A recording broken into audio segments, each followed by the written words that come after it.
आज हम बात करेंगे सिंपल इंटरेस्ट यानी साधारण ब्याज के लिए। यह टॉपिक है क्लास 5th का, जिसमें कि हम बच्चों को सिखाने वाले हैं कि कैसे क्वेश्चन सॉल्व करे जाते हैं। बट उससे पहले हम जो इसमें फॉर्मूले यूज होने वाले हैं या टर्म्स यूज होने वाली हैं कि प्रिंसिपल क्या होता है, इंटरेस्ट क्या है, अमाउंट क्या है, इन सब के बारे में बात करेंगे। तो अब हम कुछ बच्चों से मिलवाते हैं जिन्हें हम सिखाने वाले हैं सिंपल इंटरेस्ट के क्वेश्चंस को। जैसे फर्स्ट है हमारी मानवी, आस्था, खुशी, काना। ओके, तो आप सब रेडी हैं सीखने के लिए? Yes sir. चलिए ओके। अब हम शुरुआत करने वाले हैं। जो हमारी फर्स्ट टर्म है सिंपल इंटरेस्ट की, वो है प्रिंसिपल। प्रिंसिपल में हम समझेंगे कि प्रिंसिपल किस टर्म को कहते हैं हम। तो प्रिंसिपल उस चीज़ के लिए होती है, जैसे लाइक हम बात करें कि एक वो अमाउंट यानी वो पैसा जो कि हम बोरो करते हैं, बोरो यानी उधार लेना, या इन्वेस्ट करते हैं, किसी को देते हैं, कोई हमारे से जैसे कुछ पैसे लेने आ जाए तो वो क्या कहलाएगा? वो भी प्रिंसिपल ही कहलाएगा। सेकंड टर्म हमारी जो आती है, चलो अब नेक्स्ट जो हमारी टर्म है वो है हमारी इंटरेस्ट। तो जब इंटरेस्ट की बात करेंगे, अभी आपको बताया जैसे हमारा जो फर्स्ट टर्म था वो था प्रिंसिपल, जिसमें हमने कुछ अमाउंट था, कुछ पैसा था जो कि हमने या तो बोरो करते हैं या किसी को हम देते हैं, वो हमारा एक तरीके से इन्वेस्ट कहलाएगा। सही है। अब जो हमारी इंटरेस्ट वाली टर्म है वो हमें क्या बताती है? वो हमें समझाती है जो हमने पैसा जो था हमारा प्रिंसिपल, उस पर जो हम अर्न करेंगे, मनी अर्न करेंगे, या कुछ अमाउंट हम किसी को पे करेंगे। सपोज जैसे अगर हमने the amount of money borrow, अगर कोई मनी हमने बोरो करा था तो वो इंटरेस्ट हमें ब्याज देना पड़ेगा, या हमने किसी को पैसा इन्वेस्ट किया था तो उसके बदले हमें ब्याज मिलेगी। क्लियर? तो paid on the principal.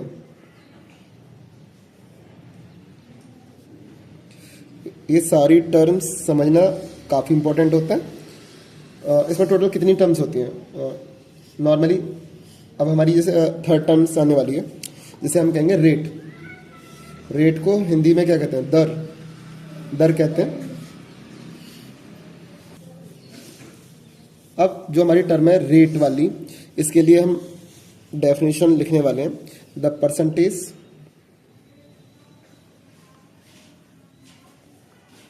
Used to calculate. Calculate का मतलब क्या होता है? कैलकुलेट का मतलब होता है गणना करना। किस पर? इंटरेस्ट पर। यानी हमें ये समझाता है कि रेट जो है वो किस हिसाब से देखते हैं। रेट होती है जैसे आप किसी से पैसे ले रहे हो, अब वो ये कहेगा मुझे 5% ब्याज चाहिए, यानी एक ऐसा part, the percentage use to calculate interest. सही है। अब फोर्थ पॉइंट देखेंगे, मतलब सिंपल समझ जाओ, अगर 100 रुपीज़ है तो 5% का रेट है तो इट मीन्स उसके 5 रुपये हो गए, या हमें 5 रुपये देने पड़ेंगे। ये चीज़ है। जब आप कोई अमाउंट जो है यानी पैसा जो होता है प्रिंसिपल, या तो बैंक से ले रहे हो या किसी व्यक्ति को पैसा दे रहे हो, तो दोनों ही कंडीशन में आप टाइम भी तो देखोगे कि किसी को आप 1 ईयर के लिए दे रहे हो या 1 ईयर के लिए किसी से पैसे ले रहे हो, तो वो टाइम कहलाता है। अब देखते हैं इसकी जो डेफिनेशन है। द पीरियड, पीरियड जो समय को बताता है, for which interest is calculated. Example 1 year, 2 years. तो डिपेंड करता है आप ईयर वाइज ले रहे हो या हम ये कह सकते हैं मंथ वाइज ही होता है, जिसमें हम 6 मंथ की बात कर सकते हैं, 3 मंथ्स की बात कर सकते हैं। अब हमारी एक लास्ट टर्म और है 5th नंबर की, जो कि है अमाउंट। अब अमाउंट किस चीज़ को रिप्रेजेंट करता है? अमाउंट हमारा रिप्रेजेंट करेगा जो, और किसी व्यक्ति को हमने कुछ पैसा दिया था वो पैसा प्लस अब उस पैसे के बदले हमें कुछ ब्याज भी तो मिलेगा, तो उन दोनों को ऐड करके हमें क्या मिलता है, अमाउंट। या हमने किसी बैंक से कुछ पैसे लिए थे, अब पैसे के साथ साथ में हमें वो इंटरेस्ट भी तो पे करना पड़ेगा, ब्याज। तो इन प्रिंसिपल और इंटरेस्ट दोनों को मिलाकर क्या बनता है, अमाउंट। तो इसकी डेफिनेशन देखते हैं। The total of the principal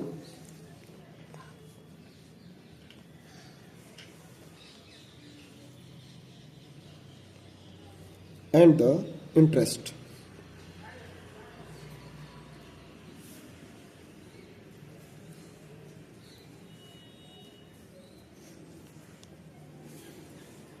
okay अब हम देखने वाले हैं कि कुछ बेसिक फॉर्मूलाज होंगे किसके लिए, सिंपल इंटरेस्ट के लिए, जिसमें से पहला हमारा है सिंपल इंटरेस्ट, ऐसा ही सिंपल इंटरेस्ट। ये पी शो करता है हमारा प्रिंसिपल, आर रेट को, टी टाइम को, अपॉन में 100। तो हम कह सकते हैं सिंपल इंटरेस्ट इक्वल टू क्या होता है, P into R into T upon 100। Second formula क्या है, अभी हमने क्या बताया था कि अमाउंट जो है वो किससे मिलकर बनता है, प्रिंसिपल इंटरेस्ट, जो आपने किसी को पैसा दिया था वो, प्लस जो अब आपको बदले में ब्याज मिलेगी, इंटरेस्ट। तो इन दोनों को जब आप ऐड करोगे तो क्या मिल जाएगा आपको, अमाउंट। तो अमाउंट का फॉर्मूला किस तरह सुना कि ए इक्वल टू पी प्लस आई। इसी के ऊपर एक क्वेश्चन है, क्वेश्चन नंबर 1 है हमारा, जो कि हमने एज अ एग्जाम्पल लिया है। इसमें पहला क्वेश्चन है कि फाइंड द सिंपल इंटरेस्ट, कि सिंपल इंटरेस्ट फाइंड करो, मतलब ये कहना चाहता है कि इंटरेस्ट फाइंड करो 5000 पर, अगर उसके ऊपर रेट है कितना 5% पर एनम फॉर 2 ईयर्स। यानी अगर हम हिंदी में समझाएं तो इसे हम कह सकते हैं पर एनम होता है वार्षिक। अगर 5% पूरे ईयर के लिए है जो रेट है हमारा, और टाइम कितना दिया रहा है 2 ईयर्स, तो हम इसमें से सिंपल चीज़ों को फाइंड आउट करेंगे कि इसमें से ऐसा नहीं है कि पैसा दिया गया या लिया गया, सिंपल समझाया गया, बस प्रिंसिपल 5000 है। अब ये हमारा क्या दे रखा है, गिवन है हमें 5000, हमें रेट क्या दे रखा है, क्यों कहा ना, रेट क्या दे रखा है, रेट 5%। बोलो फिर बेटा, टाइम कितना दे रखा है 2 ईयर्स। हमें क्या फाइंड आउट करना है, अमाउंट का क्यों फाइंड आउट करना है, हमें दे नहीं रखा इसमें फाइंड द सिंपल इंटरेस्ट, कि ढूंढना है क्या है सिंपल इंटरेस्ट, फिर तो यहाँ पे इंटरेस्ट फाइंड करना है। तो हमने जो ऊपर टर्म्स पढ़ी थी वो तो 5 टर्म्स थी, इसमें ये 5 टर्म्स चलेंगी हमारी एक साथ में, जैसे प्रिंसिपल होगा, इंटरेस्ट होगा, रेट है, टाइम है, अमाउंट है। तो यहाँ भी ध्यान से देखो, प्रिंसिपल है, रेट है, टाइम है, हाँ यहाँ पे अमाउंट नहीं पूछा गया, सही है, अभी जस्ट सिंपल इंटरेस्ट यानी ऐसा ही पूछा जा रहा है, तो ऐसा ही हमें फाइंड आउट करना है। ओके, तो हम चाहे तो यहाँ पे यूज कर सकते हैं, या यहाँ पर सिंपल इंटरेस्ट का फॉर्मूला लिखेंगे सबसे पहले, P multiply R multiply T। Writing important है, जैसे न्यूमरेटर में ऊपर जैसे जगह छोड़ी जा रही है और डिनोमिनेटर में नीचे से, इक्वल हम क्या कर रहे हैं, P हमारे को क्या दे रखे हैं 5000, और यहाँ पे ये रुपीज के साइन वगैरह हम नहीं लगा रहे हैं, जैसे रुपीज का जो चिन्ह होता है वो नहीं लगा रहे हैं। 5% क्या रेट है, अब क्या पूछ रहा, टाइम 2 ईयर्स। ओके, 100 नीचे आ गया, 20 से 20 कट हो गई। मल्टीप्लाई में क्या होता है कि हम ऊपर नीचे काट सकते हैं, डीवास में आपको सिखा रखा है हमने। अब इसके बाद में रुपीज का साइन लगाना है, क्योंकि है तो अमाउंट पैसे ही है ना एक तरीके से। 5 2 10 और 10 5 50। अच्छा, जो एक 0 बची है इसमें वो बैक साइड में लग जाएगी। तो हम कह सकते हैं कि जो हमने फाइंड कर लिया कि अगर 5000 पर जो रेट है वो 5% है, और 2 ईयर्स के हिसाब से जो हमें इंटरेस्ट मिलेगा वो मिलेगा हमें 500। ओके, क्वेश्चन नंबर 2 जो है उसमें लिखा हुआ है what will be the total amount after 3 years if, यानी अगर होता है ₹6000 is invested at a rate of 8% per annum. यानी ये बोलता है कि what will be the total amount, यानी अमाउंट क्या है, हमने पहले ही शुरुआत में पढ़ लिया था कि जो कुल पैसा होता है, टोटल पैसा जो कि प्रिंसिपल और इंटरेस्ट से मिलकर बना होता है, हमें पूछ रहा है कि वो क्या होगा आफ्टर 3 इयर्स अगर 6000 इन्वेस्ट करे जाए 8% रेट के अकॉर्डिंग। यानी कोई व्यक्ति है, सपोज करो वो 6000 कहीं पर अपने खर्च कर रहा है पैसे, सही है, लाइक जैसे बैंक में भी अगर वो जमा करा देता है और 8% के रेट पर कराता है, यानी वहां पर वादा हो गया उससे कि 8% ब्याज मिलेगी, वो 3 इयर्स के लिए वहां पे जमा करा रहा है।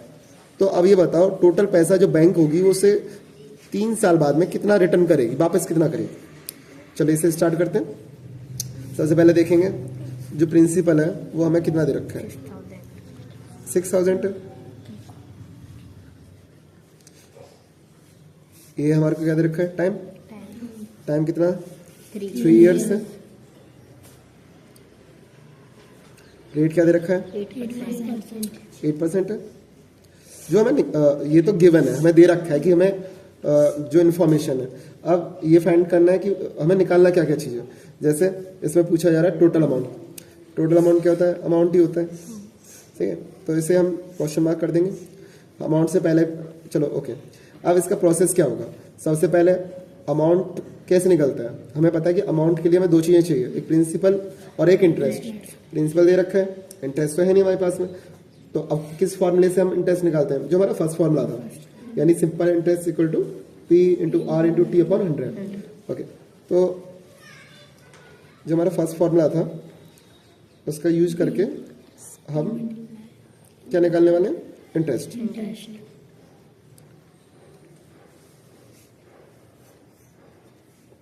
यहाँ पर जो P है हमारे प्रिंसिपल, ओके, इसका साइन लगाने की जरूरत नहीं है अभी स्टार्टिंग में। 6000 मल्टीप्लाई रेट कितना है, 8%। टाइम कितना है, 3 years.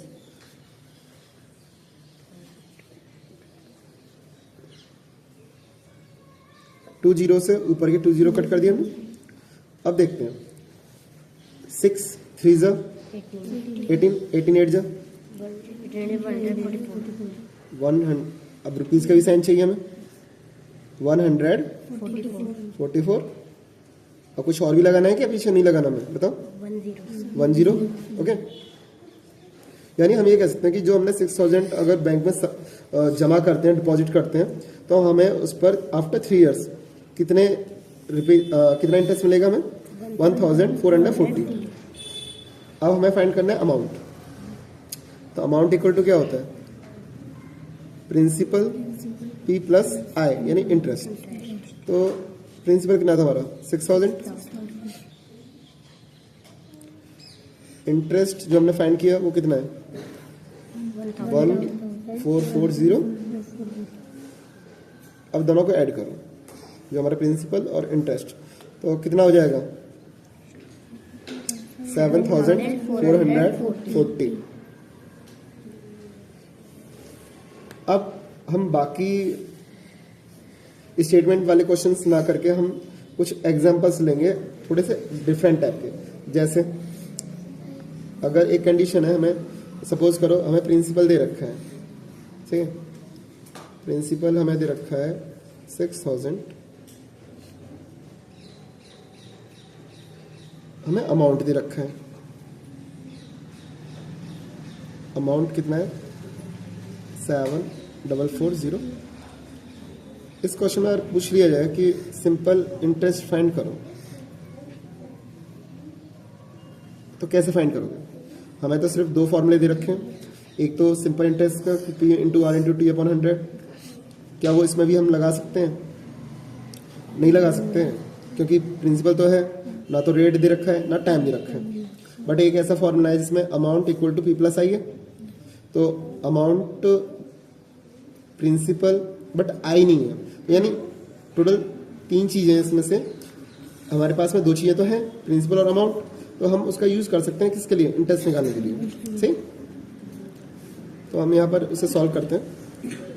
Amount equal to P plus कुछ टीचर्स क्या करते हैं, वो हर कंडीशन के लिए और काफी सारे फॉर्मूले लिखवा देते हैं, बट उसकी जरूरत नहीं होती है। हमें एक ही फॉर्मूले से हम तीनों चीजें निकाल सकते हैं, सही ना। तो अमाउंट कितना दे रखा है, यहाँ लिख लेंगे एक साइड में 7440 इक्वल प्रिंसिपल दे रखा है 6000, इंटरेस्ट एक साइड में दे ही रखा है, ठीक। अच्छा, लोगों ने डिमांड तो कर ही रखे हैं। अब 7440 अपनी जगह पे रह जाएगा, क्योंकि हमें इंटरेस्ट जो है यानी जो हमारा वेरिएबल होता है ABCD वाला जो पार्ट होता है वो पॉजिटिव है ना, उसको वहीं पे रहने दो। उसके साथ वाला जो नंबर है उसको जब इधर लेके आएंगे, इक्वल के इधर लेके आएंगे तो किस में चेंज हो जाएगा, वो माइनस में, माइनस के 6000 हो गया, इक्वल में अपॉन, मतलब आई आ गया, इंटरेस्ट आ गया, ये चीज इधर आ गई तो इक्वल के बगल में क्या आ गया, इंटरेस्ट आ गया। ओके, 7440 में 6000 माइनस करेंगे तो कितना आएगा, 1440, ठीक। इसके पास में ही फिर क्या है, मतलब इंटरेस्ट। अब हम चाहे तो ऐसे लिख सकते हैं इसको कि इंटरेस्ट इक्वल टू 1440, क्योंकि हमने क्या करा कि इसको इधर लिया और इसको इधर लिया, ठीक है, चेंज कर दिया आपस में, तो साइन चेंज नहीं होगा ऐसी कंडीशन में, ठीक है। चलिए अब क्वेश्चन नंबर 4 स्टार्ट करते हैं, जिसमें एक कंडीशन है हमारे पास में, हमें इंटरेस्ट तो दे रखा है, रेट भी दे रखा है, टाइम भी है, लेकिन इसमें हमें फाइंड करना है प्रिंसिपल, ठीक। जैसे कि क्वेश्चन नंबर 2 में था, सारी इन्फॉर्मेशन क्वेश्चन 2 के अकॉर्डिंग ली जा रही है इसमें। अब हम देखते हैं इसमें एक फॉर्मूला है, फर्स्ट वाला, simple interest equal to P into R into T upon 100, जिसमें ये हमें 4 टर्म्स दे रखे होते हैं, इंटरेस्ट, प्रिंसिपल, रेट और टाइम। इसमें भी 4 टर्म्स वही वाली है, 4 में कोई भी मतलब फॉर्मूला होता है उसमें 1 टर्म कम होगी ना, आंसर फाइंड हो जाएगा। तो हम यूज करते हैं इसमें सिंपल इंटरेस्ट का formula, P into R into T upon 100।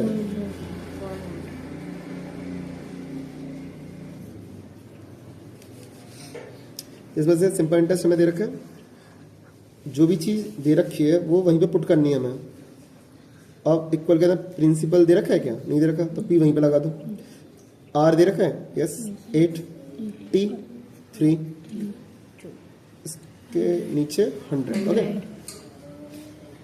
अब ये तो चीज अपॉन में, मतलब ये फ्रिक्शन में, इसको भी फ्रिक्शन होना, इसके बाद में क्रॉस मल्टीप्लिकेशन, यानी पहले वेरिएबल वाले पार्ट को मल्टीप्लाई करेंगे, वेरिएबल कहाँ पर है, ये P है, तो इस वाले पार्ट को इससे मल्टीप्लाई करके हम सबसे पहले लेंगे, 8 3 जा 24, और 24 को P से मल्टीप्लाई करेंगे तो क्या आएगा, 24 P।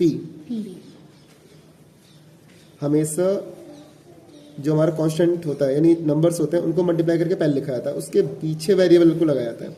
इसके आगे इक्वल, इन दोनों को मल्टीप्लाई की फॉर्म में लिख देंगे हम। ये भी ध्यान देना है, एक नंबर और उसके साथ में जो वेरिएबल है यानी कांस्टेंट और वेरिएबल, ये मल्टीप्लाई की फॉर्म में होते हैं। अब प्रिंसिपल यानी P तो वहीं पर रह जाएगा, जो उसके साथ में नंबर था वो इस तरीके से नीचे आ जाएगा डिनोमिनेटर के रूप में। अब ये चीज ऊपर की ऊपर ही रहेगी, आपको समझना पड़ेगा, सही है।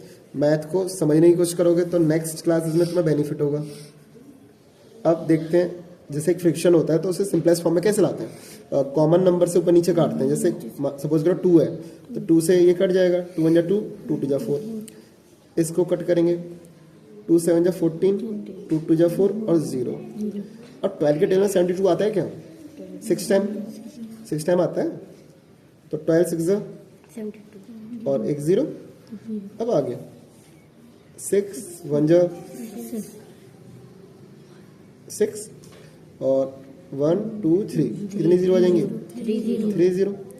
तो यानी हमने अलग अलग कंडीशंस के हिसाब से हमने कुछ क्वेश्चंस को सॉल्व कराया था। सबसे पहले बस हमें ये सारी टर्म्स का पता होना चाहिए।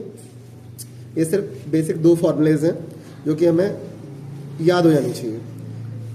अब 5th क्लास में अगर तुमने सिंपल इंटरेस्ट के क्वेश्चन सीख लिए हैं तो नेक्स्ट क्लास में तुम्हें मिलेंगे कंपाउंड इंटरेस्ट के क्वेश्चंस।